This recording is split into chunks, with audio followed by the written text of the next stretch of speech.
Hi everybody, nice to see you all. I'm going to talk about my 3 biggest mistakes I have made on the homestead. After homesteading for 6 years, I will never lie that I've never made a mistake. I make them all the time. But these are the most expensive mistakes I have made with running a homestead and starting a homestead. Mistake number 1, not looking at your land where the sun comes up and goes down and seeing where all the shaded spots are. This is a huge mistake for all beginning homesteaders and gardeners. Now, I made this mistake plenty of times. And you know, it's really hard not to make that mistake. Some animals, we'll use animals for example, they can't be in the sun all the time. They don't want to be crispy critters just like us. So you have to put that in account when you are building their areas. You have to put in account they will need a certain amount of shade to get out of the heat and everything else. Same with your garden. If you put your raised garden beds where it is shaded 90% of the day, I can't guarantee you'll grow well. I've made that mistake plenty of times. I've made the mistake of buying plants that are not zoned for our growing zone in hopes that they would come back again. That is another major mistake I have made. I've bought $100 bushes and planted them all along the side of my cottage garden in hopes that I would get delicious berries and beautiful blooms and stuff like that, just to realize that the snow load on that side of the house from us shoveling snow or snow blowing or just the wind packing it destroyed many of those $100 plants. So, yes, I've made those mistakes and I've learned from them. I dug up whatever survived and moved it out of that side of the garden.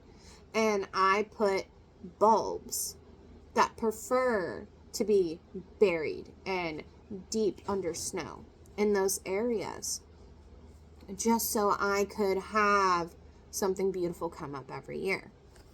So that is my number 1 mistake, not knowing where the sun comes up and goes down and where your south facing is. Now, my second mistake. Bandit's a little squirrely at the moment. My second mistake was not having adequate housing for the amount of animals I wanted to have. Now, this is kind of leaning towards when I really got into breeding rabbits for show and meat. I did not have a barn for them yet. I had cages and I would pull a tarp to cover them, or I would put them in shaded areas that had covering so they wouldn't be rained on. And that was not ideal. It was only for a short period, and we had hutches, lots and lots of hutches. But once the babies got bigger, they had to leave the moms, and if I kept any, they had to go into a cage. So that's where I learned that you always count to have more cages and a big enough space to put all your animals in that you are wanting to keep. So that was my second biggest mistake, not having the adequate space for the size of any kind of herd that you want. My third mistake. This one gets everybody, I promise. Those impulse purchases to buy animals or whatever. The impulse purchase. Last year, I really, really, really, really loved making cheese, and I loved milking my goats and making the ice cream and, all the deliciousness from the raw milk. And I was being asked, do you do goat shares? Do you do goat shares? Well, with the 2 goats that we had, I couldn't. So I decided I was going to invest into my herd, and I was going to buy more does. I bought 4 more does. I bought 4 more and realized from those extra 4 goats, that was $2,000 later. No, not $2,000 later, sorry. $500 for those 2, $500 for each of those. $1,500 later, that it was a major mistake. And no fault to the goats, no fault to anybody. It was an impulse buy that really, really could have been talked out of. I could have been talked out of it. I really could have. But you would have had to really talk me out of that impulse. I bought those 4 goats in hopes I was going to expand my herd. I was going to do milk shares. And I was going to just become the crazy goat lady. Well, that was not the case. After we got those 4 goats, we began to have a lot of issues with our herd dynamic. And it became very chaotic at one point, just because we had to separate the herd into half. Like, half the females went this way, half the females went that way. And it was kind of chaotic. And it was really rough. And I learned from my mistake. And I won't be doing those impulse buys. Like, if I need the animal for fixing whatever issues I have, like genetic-wise or anything like that, yes, the animal has a purpose. But these goats, it was an impulse buy, and it was one of those mistakes that really, really made homesteading hard. And after that mistake, I've learned. That was a $1,500 purchase. Like, $1,500 went into purchasing those 4 goats. But what ended up happening was we ended up spending thousands more fixing, repairing, and putting up other buildings for splitting this herd in half. So it became way more than that $1,500. And it became so much of a strain on us that it did cause a lot of friction. Like, with me and everyone else around here, it was just very stressful. So it's one thing you really have to think about when you start doing those impulse buys. Are you going to be willing to deal with this? This is your consequence for your purchase, kind of thing. So, we still have 2 of the 4 that we bought. And one is expecting next month. The other one is still a wee little baby. And it's not the end of the world.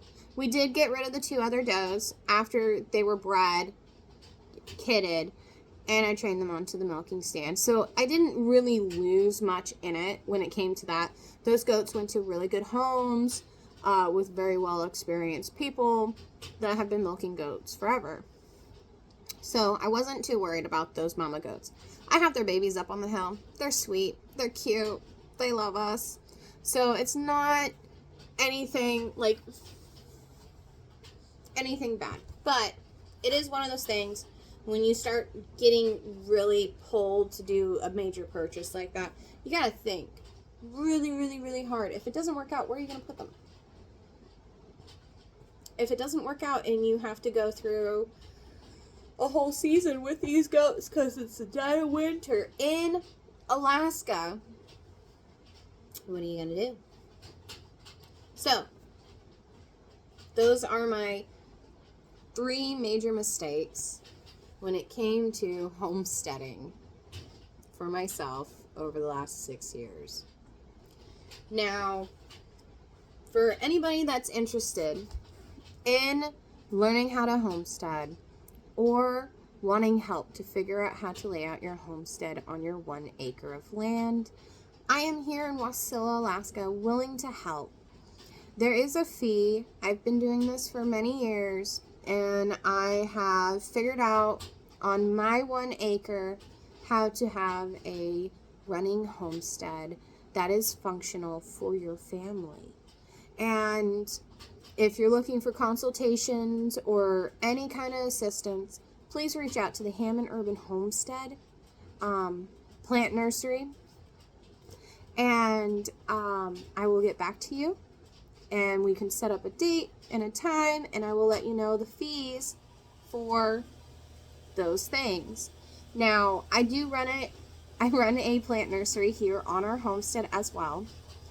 This last Saturday, I did the free homesteading class for beginners. And I have been reached out by many of the people that have taken the class to see if I would be willing to consultate them on what parts of their land would be ideal for this and that, and what their dream of their property should lead towards. It's their dream, not mine. It's what you are looking for. Now, when it comes to homesteading, it is a big journey. And I generally tell people to wait and see how the sun cycle is throughout your property for 1 year. And that's very important, especially up here in Alaska. I have planted peach trees in my backyard, and they are starting to form their leaf nodes and everything else. And I had to plan where the sun hit it the most to keep it from having issues from the cold in our winters. Now, if you all are interested, reach out to the Hammond Urban Homestead on Facebook, Instagram, or you can find us on Google Maps. Now, I hope you guys have a wonderful day.